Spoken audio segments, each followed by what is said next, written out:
నందమూరి కుటుంబంలో ఇద్దరికి పద్మ అవార్డులు దక్కాయి.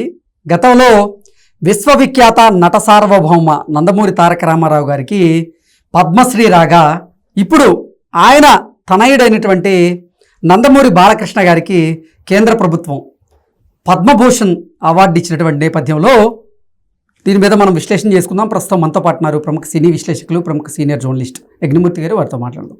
సార్ నమస్తే. సార్ నమస్తే కృష్ణ. నందమూరి కుటుంబంలో ఇప్పటికే 2 పద్మ అవార్డులు దక్కాయి సార్, ఎలా చూడాలి? నాకు తెలిసి తెలుగు సినిమా ఇండస్ట్రీలో కానీ చరిత్రలో కానీ తండ్రి కొడుకులు పద్మ పురస్కారాలు అందుకోవటం ఒక్కసారే సంభవించింది అనుకుంటున్నాను. అది నందమూరి ఫ్యామిలీయే. ఎప్పుడో 56 సంవత్సరాల క్రితం, అంటే 1968లో నాకు గుర్తున్నంత వరకు నందమూరి తారక రామారావు గారు, అంటే తను ఇండస్ట్రీలోకి వచ్చినటువంటి కేవలం 18 సంవత్సరాల్లోనే 19 సంవత్సరాల్లోనే పద్మశ్రీ పురస్కారాన్ని అందుకున్నారు ఆయన. సో మళ్ళీ ఎన్నాళ్లకు ఆయన తనయుడు పద్మ పురస్కారాల్లో కేంద్ర ప్రభుత్వం ఇచ్చే పౌర పురస్కారాల్లో మొదటిది పద్మశ్రీ, అది ఆయన అందుకున్నారు అప్పట్లోనే 1968లోనే.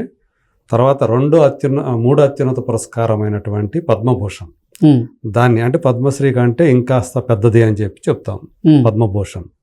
దాన్ని ఇప్పుడు బాలయ్య బాబుని వరించడం అనేది ఒక విశేషంగా చెప్పుకుంటూ ఉన్నారు.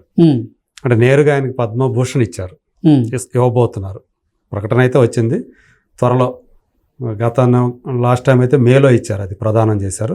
మరి ఇది ఇప్పుడు ఏ నెలలో ప్రదానం చేస్తారో తెలియదు, కానీ ఎప్పుడైనా మనకు తెలిసినంత వరకు ఆ గణతంత్ర దినోత్సవం సందర్భంగా ఈ అవార్డుని ప్రదానం చేయటం, అంటే ప్రకటించడం అనేది ఒక ఆనవాయితీగా వస్తుంది.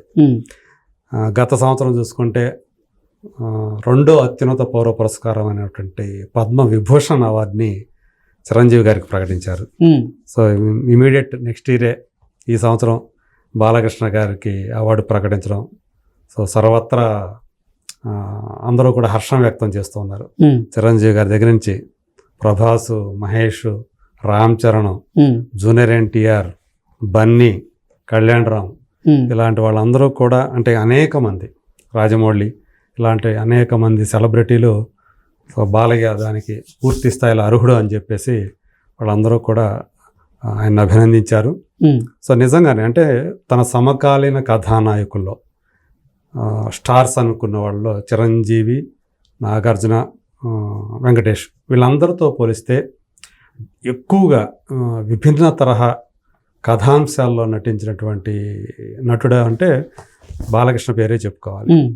ఎందుకంటే ఆయన పౌరాణికాలు నటించారు, జానపదాలు చేశారు, సైన్స్ ఫిక్షను చేశారు, అలాగే సోషియో ఫ్యాంటసీ అవి చేశారు, మామూలు సందేశాత్మక చిత్రాలు చేశారు, కమర్షియల్ సినిమాలు, అన్ని రకాలు, అంటే థ్రిల్లర్స్ చేశారు. అన్ని అంటే చాలా వరకు కూడా కథానాయకుల్లో మిగతా వాళ్ళు టచ్ చేయనటువంటివి కూడా ఈయన టచ్ చేసి, అలాంటి పాత్రలు కూడా, సో డీగ్లామర్డ్ అనుకున్న పాత్రలు కూడా చాలా కాలం క్రితమే. సాధారణంగా ఒక స్టేచర్ వచ్చిన తర్వాత అభిమానుల విషయంలో చాలా భయం ఉంటుంది, వాళ్ళు యాక్సెప్ట్ చేస్తారా లేదా అలాంటి డీగ్లామరైజ్డ్ క్యారెక్టర్ చేస్తే అని. సో అయినా కానీ అలాంటి పాత్రలు చేసి మెప్పించారు. భైరవద్వీపంలో ఆయన ఒక వైకల్యం సంభవించేటువంటి ఒక శాపంతో అలా కూడా ఆయన యాక్ట్ చేసి మెప్పించారు. నిజానికి భైరవద్వీపంలో ఆయన ప్రదర్శించినట్టు ఆ క్యారెక్టర్ ప్రత్యేకించి ఆయన నటనకి చేసిన, అవును, ఆ పాత్ర కురూపి పాత్ర, అందులో ఆయన ప్రదర్శించిన నటనకి చాలా మంచి అప్లాజ్ వచ్చింది. సో అట్లా చూసుకుంటే నటుడుగా ఆయన సమకాలీన హీరోలో ఎవరికి తీసిపోరు. పైగా ఒక రకంగా చెప్పాలంటే విభిన్న తరహా కథాంశాల ఎన్నుకునే విషయంలో వాళ్ళకంటే కాస్త ముందున్నారని అనుకోవాలి. అలాగే మనకు తెలుసు ఇంకోవైపు అంటే కళారంగంలో పనిచేస్తూనే ప్రజాసేవ కూడా 3 సార్లు హిందూపురం ఎమ్మెల్యేగా అయ్యారు. అలాగే ఇంకోవైపు సామాజిక సేవ, బసవతారకం హాస్పిటల్లో కానీ, అది కాకుండా కూడా ఆయన అనేక మందికి గుప్తదానాలు చేశారని చెప్పేసి చెప్పుకుంటూ ఉంటారు. ఆయన ఎప్పుడూ కూడా ఆయన చాలా వరకు ఏంటంటే ప్రచారానికి దూరంగా ఉంటారు. మీడియా వాళ్ళే తెలుసుకొని ఇవన్నీ కూడా ఇస్తూ ఉంటారు, కానీ ఆయన అంత సాధారణంగా కొంతమంది అయితే కొంచెం చేసుకున్నా కానీ గోరంత చేసి కొండంత ప్రచారం ఇచ్చుకునేవాళ్ళు ఉన్నారు.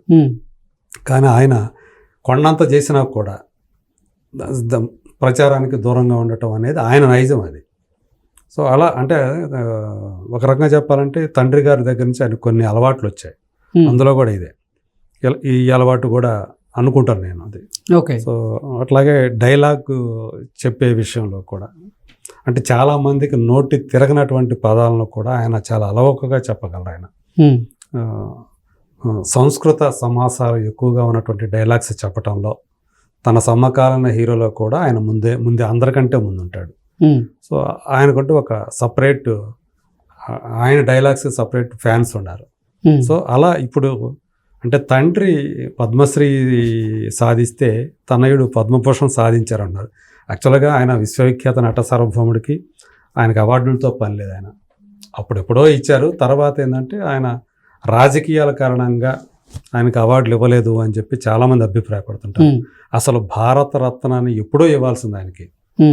ఆయన సమకాలీనుడైనటువంటి మరో భాషకు సంబంధించినటువంటి ఎంజి రామచంద్రన్కి భారతరత్న ఇచ్చినప్పుడే ఈయనకు కూడా అన్ని విధాల ఎంజి రామచంద్రన్ ఎలా అయితే అర్హుడో భారతరత్నకి ఆయన అర్హుడైతే ఖచ్చితంగా అంతకు మించిన అర్హుడు ఎన్టీఆర్. ఎందుకంటే తెలుగువారి ఆత్మ గౌరవాన్ని నలుచెరగలా చాటడం అనేది పక్కన పెడితే అసలు ఒక రాముడు అంటే కృష్ణుడు అంటే పౌరాణిక పాత్రల్లో ఆయనలాగా రాణించిన నటుడు ఎక్కడా లేడు కదా అసలు.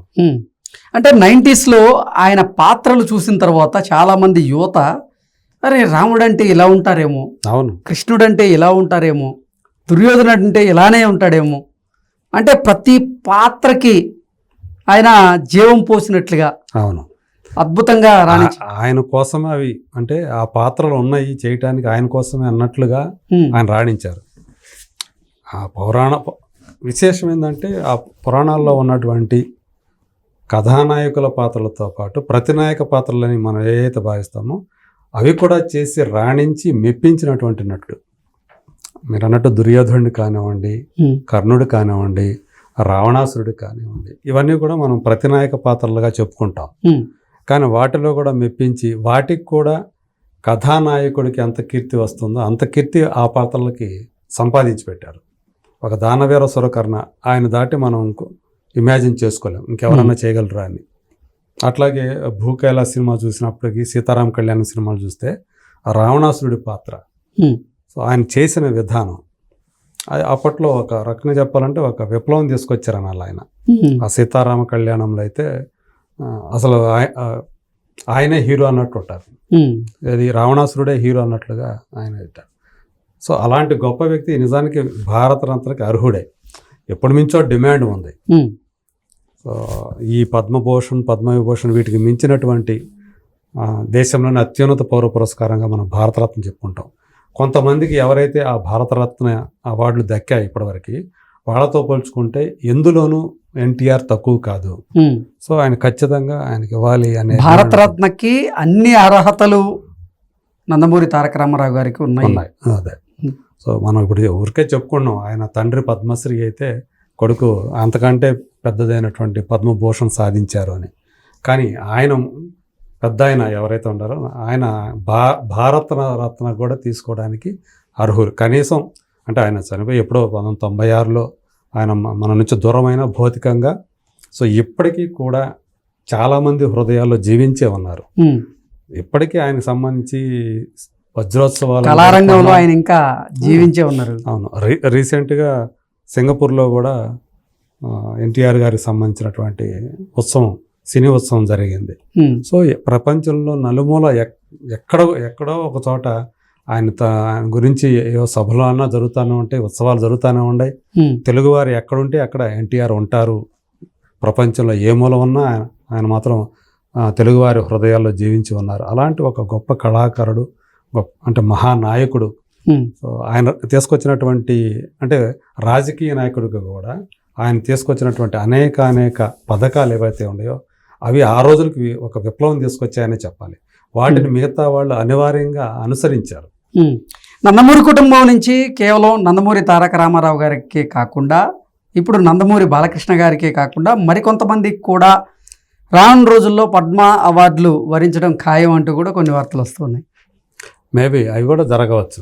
అదొక అంటే అనేది చరిత్రగా మిగిలేటువంటి అవకాశం ఉంది. నందమూరి కుటుంబానికి సంబంధించి రాబోయే రోజుల్లో ఖచ్చితంగా, అంటే ఇప్పుడు 2వ తరానికి వచ్చింది, ఉమ్, తర్వాత 3వ తరం రెడీగా ఉంది. ఉమ్, సో ఆ తరంలో కూడా అవార్డులు వస్తే మనం, అంటే సమీప భవిష్యత్తులోనే వస్తే మనం ఆశ్చర్యపోవాల్సిన పని లేదు. ఉమ్, ఖచ్చితంగా అది ఒక చరిత్ర అవుతుంది. అది ఖచ్చితంగా అది.